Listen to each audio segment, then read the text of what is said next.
வாங்க நம்ம ராஜேஸ்வா விழாக்கில் வந்து இன்றைக்கி என்னென்னா சனிக்கிழமை என்ன சமையல் பண்ணுறோம்னா முதல்ல டீ போட்டாச்சு. இஞ்சி போட்ட டீ முதல்ல அதை குடிச்சிட வேண்டியதுதான். நல்லா சூடாக இருக்குது, பனி வேற விழுகுதா, குளிர்ந்தாக்கில் இருக்குது. இப்போ வந்து டீயை குடிக்க போகிறோம். கருணக்கிழங்கு தான் வேக போட போகிறேன்.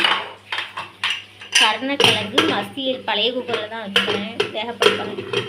புது குக்கரில் வந்து தக்காளி சாதம் பண்ண போகிறோம். அதனால் பழைய குக்கரில் எடுக்கணும். பழைய குக்கர் எடுத்துருக்கு.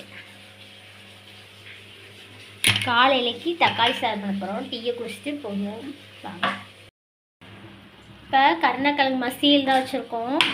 பாருங்கள், கொஞ்சம் போல தான் வச்சேன், பாதி வச்சுருக்கேன். பரவாட்டி கூட 2 கருணக்கிழங்கு போட்டு வச்சுருவோம் அப்படின்ட்டு இப்போதைக்கு கொஞ்சம் போல் காலையில் கொடுத்து விட்டதுக்காக வச்சுருக்கேன். அதுக்கப்புறம் வந்து தக்காளி சாதம் போட்டோம்ல, அதுதான் தக்காளி சாதம் போட்டு உருளைக்கிழங்கு பொரியல். பாப்பா கொண்டு போயிட்டா, இப்போ எல்லாருக்கும் எடுத்து கொடுக்கணும்.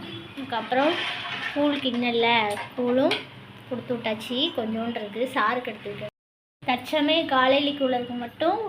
காலையிலைக்கு கூழும் இந்த கருணக்கிழங்கு மசியல், அதுக்கப்புறம் சாம்பார், உருளைக்கிழங்கு பொரியல் கொஞ்சம் போல் இருக்குது. இதெல்லாம் வச்சு அட்ஜஸ்ட் பண்ணி காலையில் ஒரு ரவுண்டு கொடுத்துட்டு மத்தியானத்துக்கு என்ன குழம்பு வைக்கணும்னு ரெடி பண்ணணும். மணி இப்போ 8:30 ஆகிட்டு. அடுத்து ரெடி பண்ணுவோம். தண்ணி எடுத்தாச்சு. இப்போ காலையிலைக்கு வந்து காலை சாப்பாடு எல்லாருக்கும் கொடுக்குறதுக்கு வந்து இதுதான் வைக்க போகிறோம். கூழ் தான் கிண்ட போகிறேன்.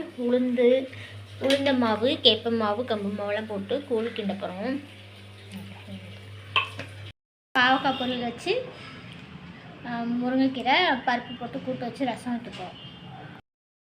இப்போ இந்த பாவக்காவும் இந்த முருங்கைக்கீரையும் ஓசியில் போய் வாங்கிட்டு வந்தேன். பக்கத்து வீட்டில் அவங்க வீட்டில் குட்டியாக கொஞ்சோண்டு இடம் இருக்கா, அதுலேயே இந்த இது முருங்கை செடி அது இதுன்னு குட்டி குட்டி செடிகள்லாம் வச்சுருக்காங்க.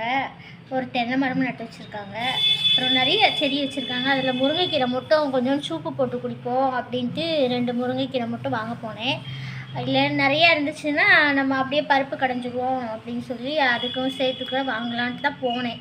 அங்கே போனீங்கன்னா முருங்கைக்கீரை ஒரே பூச்சியாக இருந்துச்சு. தெரியுதா, பூச்சியாக இருக்கா. அதனால் ரொம்ப கொஞ்சம் பரவாயில்லாத மட்டும் பறிச்சுக்கிட்டு வந்திருக்கேன். அதுக்கப்புறம் பாவக்காய் கொடி போயிருந்துச்சா, பாவக்காவாக இருந்துச்சு. அதை நான் கூட பார்க்கவே இல்லை. பாவக்காய் கொடினே எனக்கு தெரியல. அப்போ பாவக்காய் கொண்டு போறியான்னு கேட்டாங்க. கொடியில் நிறைய கிடந்துச்சு, பறித்து நானும் இது வாங்க. அவங்க 2-3 தடவை பறித்து வச்சுட்டாங்களாம். நீ இதை கொண்டு போ அப்படின்ட்டு பறித்தோம். ஒரு 10 பாவக்காய் 15 பாவக்காய் கிட்ட வந்துச்சு. அது அப்படியே நானே எனக்கு கொடுத்துட்டாங்க. எனக்கும் எங்கள் பாபாவுக்கு இது போதும். பாப்பா ஸ்கூலுக்கு தக்காளி சாதம் கொண்டு போயிட்டார்ல. முருங்கைக்கீரையை வந்து பருப்பு போட்டு வைக்க போகிறோம். இருந்தாலும் இந்த அவங்க வீட்டு கொடியில் காய்ச்சிது. எத்தனை தடவை பறித்தாலும் அவங்க தான் வைக்கணும்.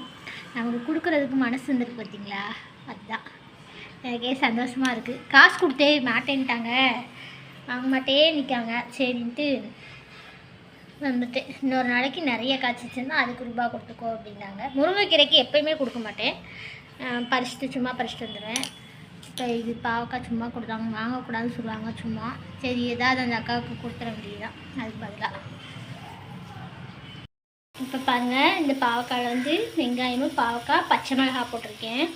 நல்லா எண்ணெயிலேயே முறிஞ்சு வேகட்டும், நல்லா முருகி. அப்புறம் தேங்காய் கடைசியில் போடுவோம். தண்ணியெல்லாம் தெளிக்கலை.